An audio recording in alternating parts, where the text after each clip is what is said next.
Brazil football দলের বিশ্বকাপ mission শেষ হওয়ার পর প্রথমবারের মতো কিন্তু ক্লাবের হয়ে মাঠে নেমেছিলেন নেইমার জুনিয়র, যেখানে উনি সন্তোষের হয়ে মাঠে নামার পর চমক দেখিয়েছেন। উনি দলের হয়ে 2টা গোল করছেন এবং 90 মিনিট কিন্তু উনি মাঠে ছিলেন এবং খেলা শেষ হওয়ার পর দেখা গেল ওনার রেটিং পয়েন্ট ছিল 9।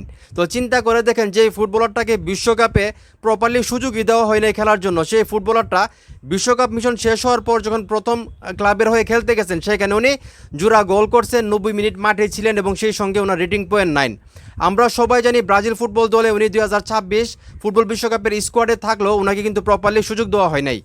যেখানে উনি বিশ্বকাপে সুযোগ পাওয়ার জন্য যেই পরিমাণ পরিশ্রম করছেন, উনি সান্তোসের হয়ে ইনজুরি নিয়ে উনি ফুটবল খেলছেন ওনার পারফরমেন্সটা দেখানোর জন্য, এবং ইনজুরি নিয়েও কিন্তু উনি ভালো ফুটবল খেলছেন সান্তোসে। তো সেইখান থেকে কিন্তু ওনাকে ফাইনালি 2026 ফুটবল বিশ্বকাপের যে মূল স্কোয়াড ব্রাজিলের, সেখানে কিন্তু সুযোগ দেওয়া হয়।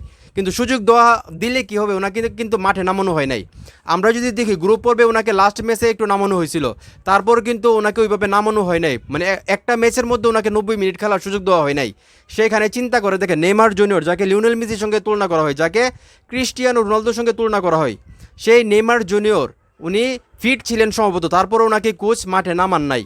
তো চিন্তা করে দেখেন, ব্রাজিল ফুটবল দল কিন্তু মানে রাউন্ড অফ 16 দেখেই বাদ পড়ে গেছে নরওয়ের কাছে 2-1 গোলে হেরে।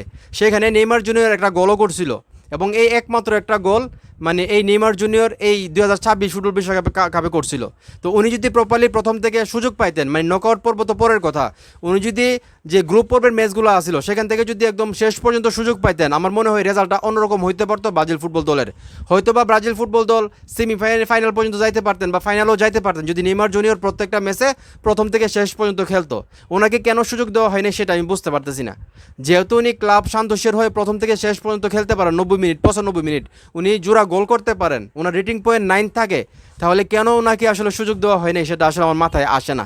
ভাই, নেইমার জুনিয়রকে যদি প্রপারলি সুযোগ দেওয়া হতো, আমার মনে হয় যে অবশ্যই নেইমার জুনিয়র ভালো কিছু করতে পারতো, ব্রাজিল ফুটবল দলকে এইভাবে মানে হার মানতে হইতো না, হয়তো রাউন্ড অফ 16 থেকে এইভাবে বাদ পড়তে হইতো না। তো জানি না নেইমার জুনিয়রকে কেন সুযোগ দেওয়া হয় নাই, কোচের কোনো সমস্যা ছিল কিনা। যেহেতু নেইমার জুনিয়র খুবই ভালো একজন ফুটবলার এবং আমি যেটা বললাম, ব্রাজিল ফুটবল দলে জায়গা পাওয়ার আগে কিন্তু উনি যে ক্লাবের হয়ে খেলতেন সান্তোসে, সেখানে কিন্তু রেগুলার গোল করতেন, 90 মিনিট খেলতেন এবং দেখেন বিশ্বকাপ শেষ হওয়ার পর আবারও উনি সুযোগ পেলেন, সেখানে উনি 90 মিনিট খেলতেছেন। তো ব্রাজিল ফুটবল দলে কেন 90 মিনিট খেলতে পারেন নাই সেটা তারাই ভালো বলতে পারবে।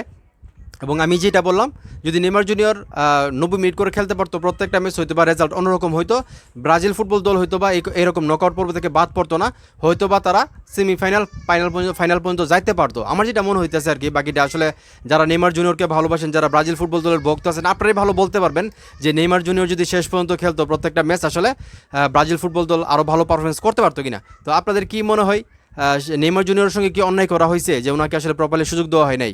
আপনাদের কি মনে হয় সেটা অবশ্যই কমেন্ট করে জানাবেন। ভিডিওটা ভালো লাগলে অবশ্যই শেয়ার করবেন।